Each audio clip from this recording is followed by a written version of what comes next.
Greetings and welcome to yet another VRChat tutorial video. We're going to take a model from Google, into Blender, into Unity, into VRChat. We're going to make this as quick as possible, so let's get started.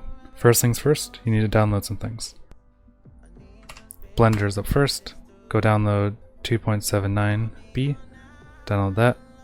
I am not going to go over installing, I assume you already know how to install it. Then you want to go and look at the model. I found this. I just googled Gumi MMD, found this, download it. Make sure you read the description. Sometimes they have restrictions and they want you to credit them. Next up to download is Cat's plugin. So I'll leave this in the description as well. All these will be in the description. Next up on the download list is Cat's Blender plugin. I'll have this in the description. You just go download zip. This one, do not unzip, and I'll show you why later. Last on our download list is Unity and the SDK.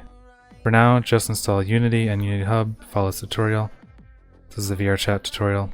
Follow that and you're good. Once you have Blender installed, then you can open it and you'll get to this scene. If you press A twice, it'll unselect and select all, and then you can press delete scene. And then go on to File, User Preferences, Add-ons, Install from Add-on, and then you want to go and look for wherever you downloaded your Cat's Blender plugin.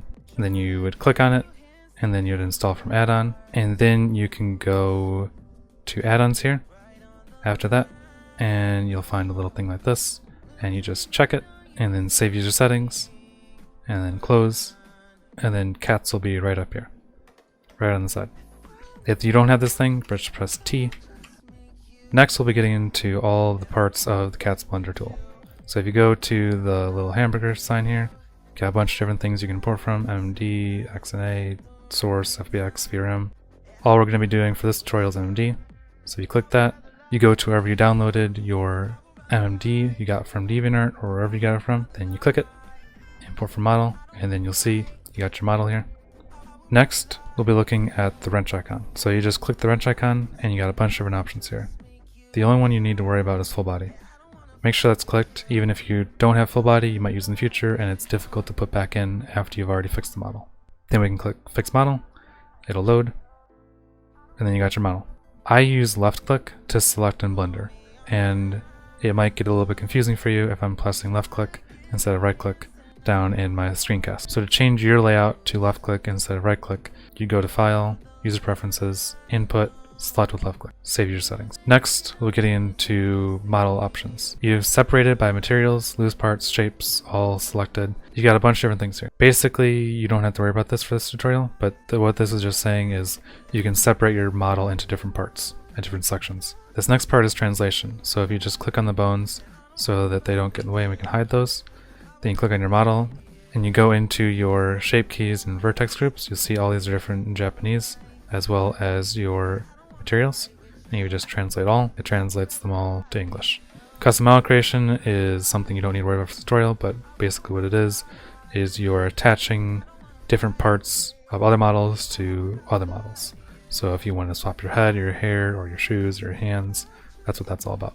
Decimation is taking your model's vertices and tries and removing them. So this model has 35,000 tries. We don't need to worry about that for this tutorial. Next is eye tracking. The only thing you have to worry about here is making sure that head is head, left eye is left eye, right eye is right eye, left blink, and so on. That all these are the same. Lower eyelid left and lower eyelid right don't affect it.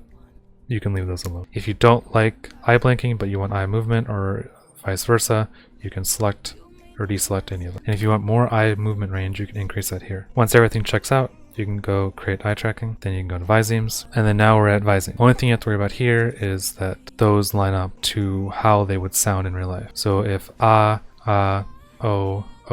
ch. If you want to test what they look like, you can click on your model. So make sure your model is selected. Then you go to this little tab, then you go to shape keys, and we would go to and looks like ch looks like ch, and o looks like o. You can increase the intensity if you like. Create Visemes, and that's Visemes done. Bone parenting. This is if you've got a lot of bones.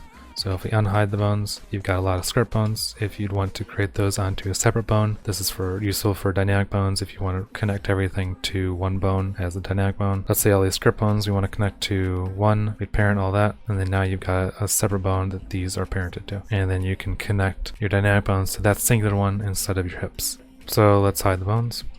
so they don't get in the way again. Next is optimization. For the optimization tab, you've got Atlas, Material, Bone Merging. Bone Merging is just taking bones you've got here. So let's say you've got the skirt bones here.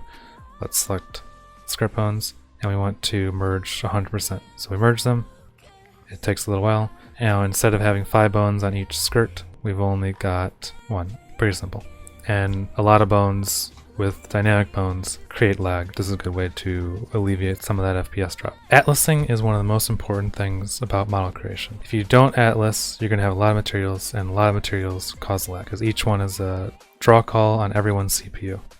For atlasing and material combining, there are great tools like the material combiner here, but I like to do it manually because I have more control over it. To atlas properly by hand, you just press T and N so that you remove these 2 side panels. Then you go to the top right here and you got this little triangle and you drag that out. If your scene gets a little messy, like it looks like this, and it's getting crazy, make sure to remember that all you have to do is combine similar size windows. So these 2 are the same, so you just drag up.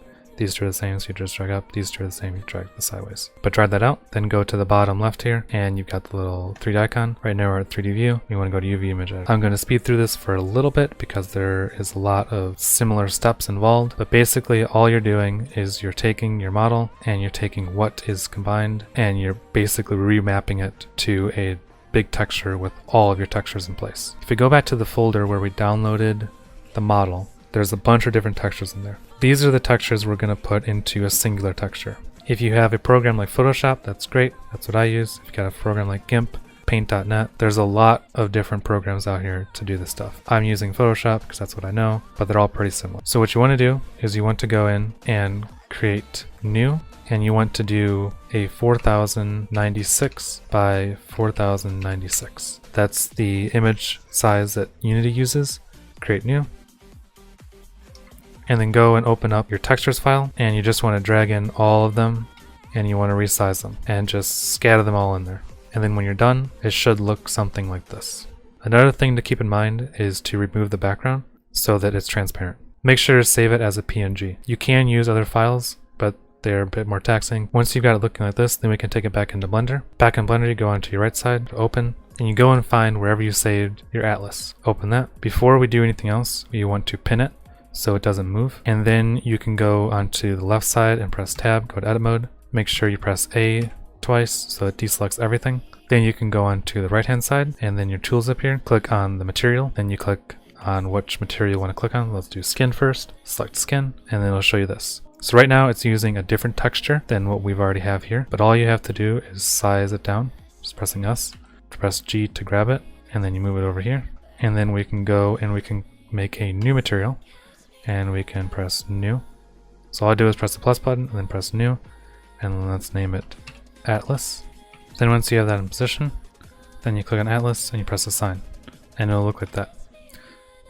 Then once you have it in position, then you click Atlas and it will look black. To fix that, you click on your Atlas material, click on the textures tab right next to it, press new, and then press open, and then you go to where you saved your Atlas and you open that, and then you press N with your cursor on the model side, and you scroll down and you press shadeless, and then it'll open up back up. And then there you go. Then you can go out of edit mode and you can press the minus and then delete that. And then that's one material gone. And then you do that for all the rest of these, and then you have material. So I'm going to skip forward and I'll get back to you in a minute. So here's my model. It's all atlased. So if we go and we go over here and go to UV image editor and I click tab, you see everything is atlased properly. So I got my skin, I got my hair, I got my bow, I got my eyes, I got my face. Everything is atlased in the correct spots. And you can scale and size all these when you're doing it. So like if you want to select something in here, you can press Control Tab. You can do vertex select. So select individual vertex. You can go edge select, face select, island. Island selects everything that's connected to it. You can also press B to do a box select and move that around. And you can also individually select things. So let's say we wanted to select this bottom part, and then you can move that around. You want that red. That's all atlasing is. It's just moving around where these are assigned to. Then once you have all that done, you should have 1 or 2 materials. I have a blush material because I like to make it transparent and different. I want to have different shaders on it. I want to make it glow and mist and everything. so I don't want to worry about having another material that I have to worry about. So I just put a shader on there. Copy protection. This is if someone tries to steal their avatar from the Unity cache from VRChat. They won't be able to sometimes they will be able to. It's not 100% safe, but if you want to, you can. Basically, it just creates a blend shape that makes your model crazy looking, and so people can't use it. Settings update. This is just updating cats, pretty self-explanatory. You got supporters and credits. And that's Blender. Then we save it. And then we're done. And so I'll open up Unity and then make a new project. And then you name your project, save it. You want to start off by making a folder. I made a Gumi folder, and then I made a texture folder, and then I went over to my textures. But since I only had one texture for this, I just take that and I'm going to drag that into here. For all the other textures, if you did an atlas, they will be in your texture file here. Once your textures are in Unity, you can click on them, and then in the inspector on the right side, there'll be a bunch of different options. You want to make sure if you have a transparent texture, you check on transparency, and then also generate bitmaps, check that off. All that does is it makes it so that further away your texture gets smaller and smaller, but it creates unnecessary file size and it doesn't really help too much. And then you want to go down to the bottom here, you got max size, which is the max resolution of the image. Resizing algorithm, don't need to mess with that. Compression and use crunch compression are the things we want to look at. Compression's got low quality, normal, or low, medium, and high. And then crunch compression has a slider. So compression is just normal compression, and then crunch compression is a Unity specific crunching algorithm that they use to downsize it even more. So if you look here, this was originally a 64 megabyte file, and then after the crunch compression and the normal compression, it goes down to 1.1 megabyte file, 64 times smaller. And then you take your Blender file and you just drag it in. If you drag in your Blender file and it looks like a piece of paper like that, what you want to do is go to your file explorer like this. You want to right click on your file, your Blender file, and you want to go to open with. And you want to make sure that Windows is using Blender as the default program to open up those, because for some reason Unity looks at Windows to make sure that you're using Blender for that model file. It's weird, but you gotta do it. I'm gonna click on the model here in Unity, go to Rig in the inspector, change it to humanoid, and apply, and then you gotta wait a little bit.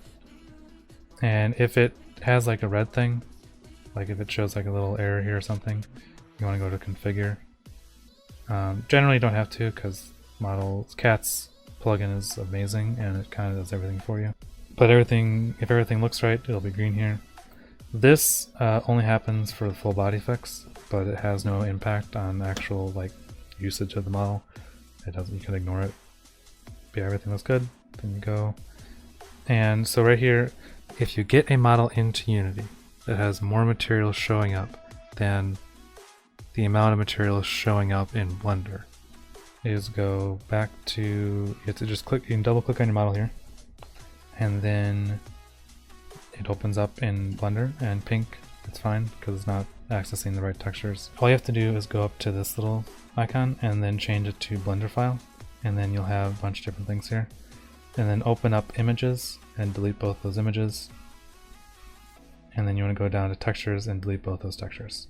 For some reason Unity takes them. You want to save, make sure you don't delete those materials, but for some reason Unity takes more data than it should, and it makes the textures and images materials. I don't know why, but that's what happens. So then you save it, and it will save right to Unity, and it'll import it. And so what I do, because I used Unity 5 before, I like to use legacy lookup for the materials. So all you do to get here is just click on the model in the assets folder, and then go to the inspector and click materials, and then you go to location, and instead of use embedded materials, you use external materials legacy. And what that'll do is it'll create another folder with all your materials, and then now it's got 2 materials.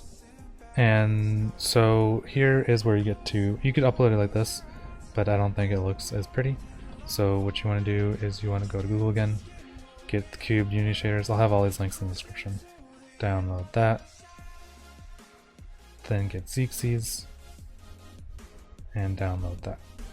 All you have to do is drag them in, both of them after you unzip them, drag them in to Unity, and then we'll import. And then you can go to Gumi folder, then you can go to Materials folder, and you click both of them. Then you can go to Standard Shader, and then you can click on Cube Paradox or Visemes. Do Cube first, and then it looks so much better. You can use Outline, but you can play with the shader at all that you want. Go to VRChat, log in again, and then go to download VRChat SDK, import. Then once you have all that imported, you add component, VRChat.